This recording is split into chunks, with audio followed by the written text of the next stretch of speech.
మన తెలుగు సినిమాల్లో ముఖ్యంగా స్టార్ కమర్షియల్ మూవీస్ లో ఫ్యాన్స్ అందరూ ఈగర్ గా వెయిట్ చేసేది హీరో ఎంట్రీ సీన్స్ అన్నమాట.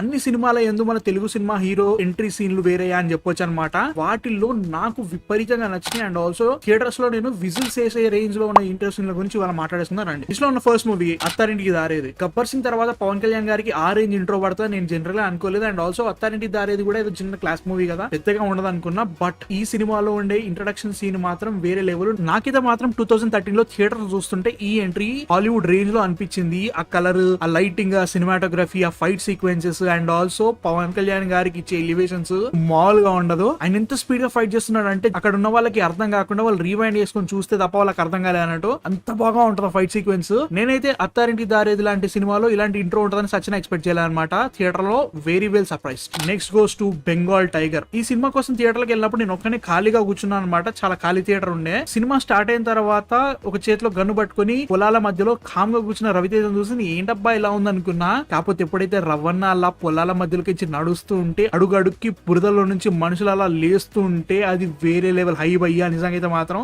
నాకు మాత్రం పిచ్చిలేసిపోయింది. అసలు ఏంటిది ఈ లెవెల్లో ఉంది అనుకున్నా. ఇంట్రోనే ఈ లెవెల్లో ఉంటే సినిమా మాత్రం రెచ్చిపోవచ్చు అనుకున్నా. కాకపోతే సినిమా మాత్రం పండబెట్టింది. బట్ స్టిల్ ఇంట్రో చాలా చాలా బాగుంది. నెక్స్ట్ గోస్ టు రేస్ గుర్రం. 2013 వరకు రేస్ గుర్రం లాంటి ఇంట్రొడక్షన్ సీన్ నేనైతే మాత్రం తెలుగు సినిమాలో చూడలేదు. స్లో మోషన్ లో పరిగెత్తి వస్తున్న గుర్రాల మధ్యలోకి అల్లు అర్జున్ గారు అలా గుర్రాలని దాటుతూ పరిగెడుతూ వస్తుంటే వెనక బూచాడే సాంగ్ వస్తుంటే ఆ ఫీల్ అయ్యే వేరు. అసలు వేరే లెవెల్ లో ఉంటది. చాలా బాగుంటది అనమాట.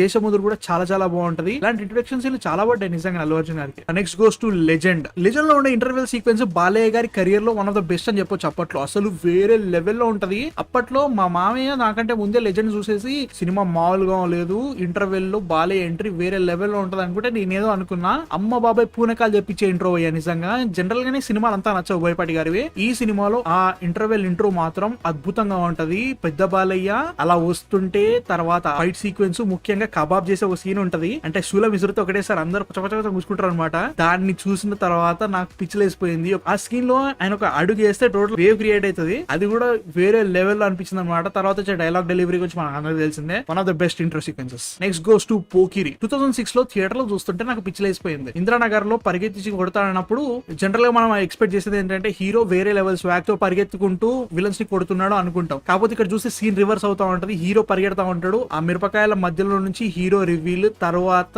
ఫ్యాక్టరీలో ఫైట్ సీక్వెన్స్, ఆ సీన్ లో వచ్చే పంచ్ డైలాగులు వేరే లెవెల్లో ఉంటాయి. ఎన్నిసార్లు గుర్తు చేసుకున్నా గానీ Pokiri Mahesh Babu intro sequence one of the best అని చెప్పొచ్చు. Next goes to Gabbar Singh. ఒక 10 ఏళ్ళు అయింది అనుకుంటా పవన్ కళ్యాణ్ గారికి మంచి హిట్ పడి, ఒక మంచి సినిమా పడి, జనరల్ గా ఒక మంచి సీన్ పడి. నాకైతే మాత్రం అట్లాంటి ఆకలితో ఉన్న ఫ్యాన్స్ కి పసివాడు పవన్ కళ్యాణ్ అయ్యాడు అని ట్యాగ్ పడ్డ తర్వాత బ్యారన్ ల్యాండ్ పై గుర్రం మీద కన్ను పట్టుకొని పోలీస్ డ్రెస్ తో పవన్ కళ్యాణ్ వస్తుంటే థియేటర్ లో రచ్చ మామూలుగా లేదు పోయా. నాకైతే మాత్రం నేను జనరల్ గానే పవన్ కళ్యాణ్ ఫ్యాన్ కాకపోతుండే, కాకపోతే ఆ సీక్వెన్స్ మాత్రం ఎన్నిసార్లు గుర్తు చేసుకున్నా అమ్మ బాబోయ్. అలాంటి ఇంట్రడక్షన్ సీక్వెన్స్ అప్పటి వరకు చూడలేదు మనము. ఆ సీన్ లో ఉండే డైలాగులు, తర్వాత వచ్చే దేకో దేకో గబ్బర్ సింగ్ సాంగ్, అది వేరే రచ్చ భయ్యా. అసలు గబ్బర్ సింగ్ క్రియేట్ చేసిన ల్యాండ్ మార్క్స్ ఎన్ని, మైల్ స్టోన్స్ ఎన్ని, మెమరీస్ ఎన్ని. Next goes to Stalin. 2006 నాకు మాత్రం చాలా గుర్తు. మా నాన్న చాలా పెద్ద చిరంజీవి గారి ఫ్యాన్. అలాంటిది స్టాలిన్ వచ్చినప్పుడు ఖచ్చితంగా థియేటర్ కి వెళ్ళాము. అలాంటి టైటిల్ సీక్వెన్స్ లో మనీష్ శర్మ గారి సాంగ్ వస్తున్నప్పుడే వేరే లెవెల్ రచ్చ.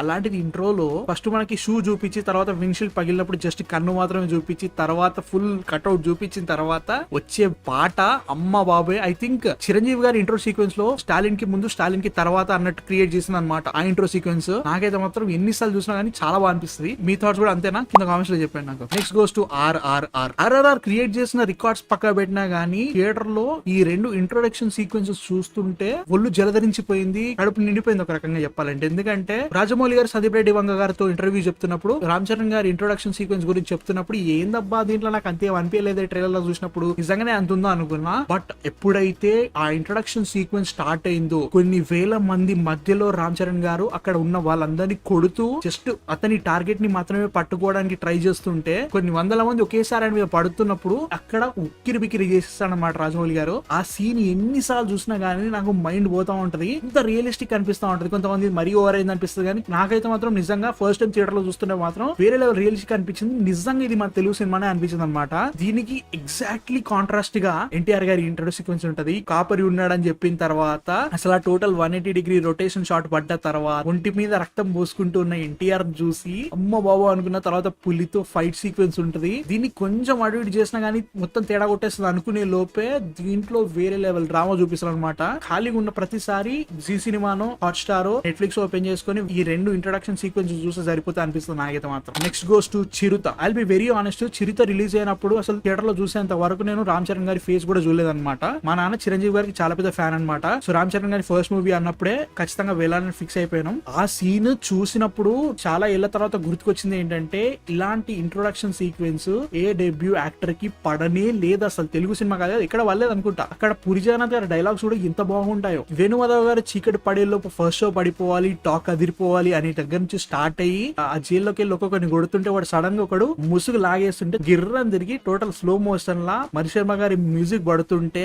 ఆ రివీల్ అయితే మాత్రం బుర్ర పాడుంటది. నాకు మాత్రం one of my favourite introduction sequences. నాకు చిరుత ఫిల్మ్ అంత బాగా నచ్చదు, కాకపోతే ఆ ఇంట్రో ఆ సినిమా మీద నాకు ఇంప్రెషన్ చాలా బాగా పెంచిందని చెప్తా చాలా సార్లు. Next goes to Chhatrapati. ఈ సినిమా చూసిన తర్వాత నేను ప్రభాస్ గారికి పెద్ద ఫ్యాన్ అయిపోయినా. I'm die hard Prabhas fan. 2005 లో వచ్చిన cinema. I was 6 years old. నేను ఈ సినిమా చూస్తున్నప్పుడు ఆ ఇంట్రడక్షన్ సీక్వెన్స్ చూస్తుంటే మైండ్ దొప్పింది. ఫస్ట్ ఆఫ్ ఆల్ చిన్నపిల్ల అన్నప్పుడు 6 years పోరానికి ఆ సొరచాప ఫైట్ అవన్నీ చూపించినప్పుడు ఏంటిది ఇంత బాగా కూడా తీయొచ్చా అనుకున్నా. పెద్దయ్యాక కొంచెం చూసిన తర్వాత ఆ సీన్ లో ఉండే ఎలివేషన్స్ పట్టుకున్నప్పుడు ఆడి బాడీ బాక్స్ ఆఫీస్ అన్నప్పుడు మాత్రం అమ్మ బాబు ఇది కదా ఎలివేషన్ సీన్స్, ఇది కదా ఇంట్రో అనే ఫీలింగ్ క్రియేట్ చేస్తుంది అనమాట. ప్రభాస్ గారి కట్అవుట్ ని బాగా వాడిన డైరెక్టర్స్ చాలా తక్కువ మంది. అందులో రాజమౌళి గారు వాడినట్టు ఇంకెవ్వరు వాడలేకపోయారు పీరియడ్. ఇది మాత్రం నిజం. అలాంటిది ఛత్రపతి సినిమాలో ఆ ఇంట్రోలో ప్రభాస్ ఫైట్ సీక్వెన్స్, ఆ ఎలివేషన్స్ ఎన్నిసార్లు చూసినా గానీ మైండ్ పోతా ఉంటది, బుర్ర పాడుంటది అనమాట. మళ్ళీ చూస్తా ఆ ఇంట్రడక్షన్ సీక్వెన్స్ చాలా చాలా ఇష్టం. I think my top most అనుకుంటా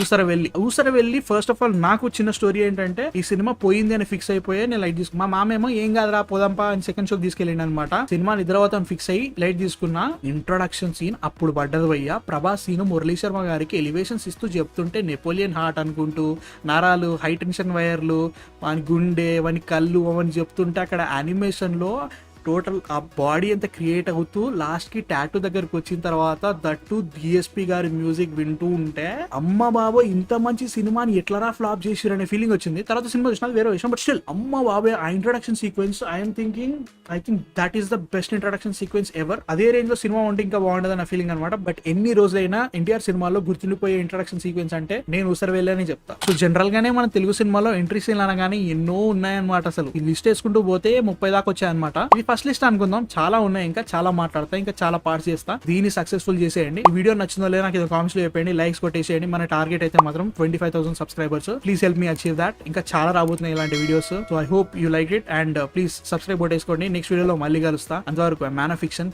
సైనింగ్ ఆఫ్.